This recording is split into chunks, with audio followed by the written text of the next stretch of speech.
de los textos más conocidos en la Biblia es el Salmo 23. Aunque la mayoría de las personas conocen este texto bíblico, muchos aún no lo han visto concretizar en sus vidas.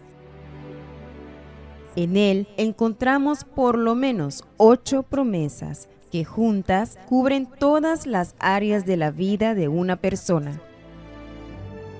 Por eso, en este mes de febrero, viviremos el propósito de los 23 días de la unción de Nada me faltará.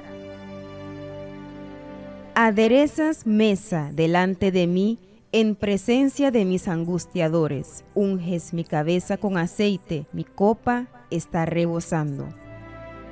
En su frasco con aceite será colocada la promesa del Salmo 23, y en un acto de fe usted se ungirá, buscando así el cumplimiento de todas ellas. Del 1 al 23 de febrero, en la Iglesia Universal del Reino de Dios, calle Industria Paribas, número 32.